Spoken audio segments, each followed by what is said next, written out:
This is the second eye of a patient that had operated with posterior nodal cataract earlier, just a day earlier, where I had a posterior capsule rupture.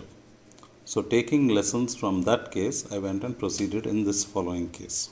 After performing the incisions as usual under HPMC, I went ahead and attempted an oval rhexis, vertically oval rhexis. This is the idea behind this, is to keep enough capsule horizontally, enough anterior capsule horizontally to place a 3-piece lens in case within the sulcus in case the need arises. Once that was done, I went ahead and just did hydro delineation, and using a sinskey hook I tried to manually dissect it with a sinskey hook.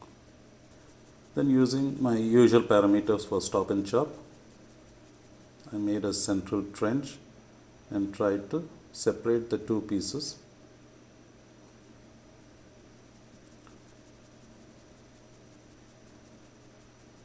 And using a bit more vacuum, went ahead and removed both the heminuclei.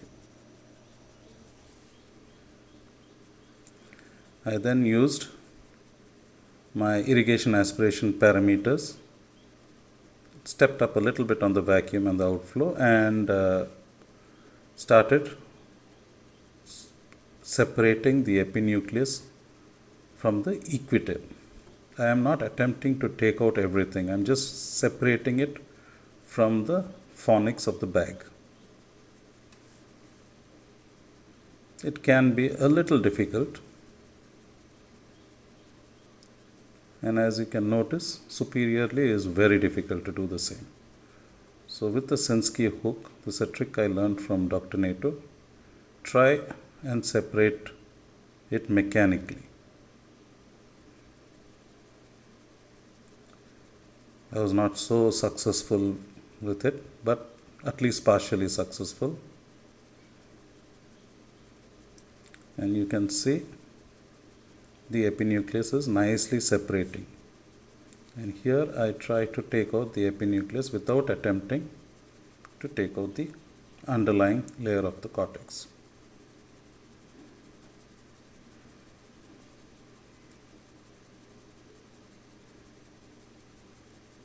You will have to use both hands in this step as the sheet keeps falling back.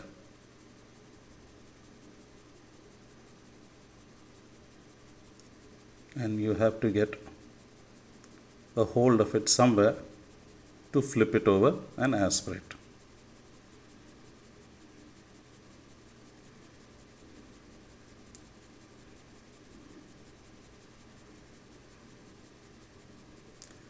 These cataracts really test your patience.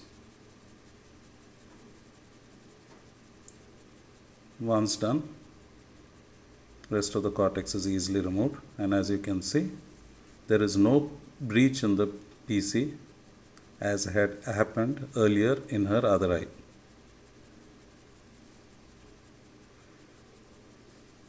And this time under HPMC, I am placing a 3-piece foldable hydrophobic lens within the bag itself.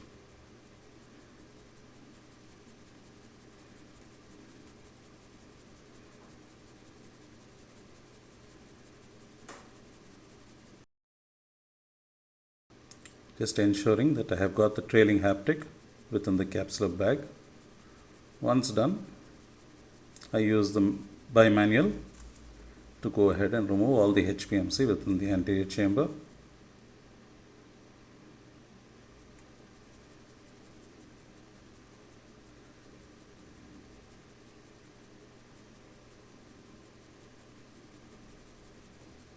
And I conclude the surgery by injecting an intracameral antibiotic and hydrating the wounds. Thank you for your patient watching.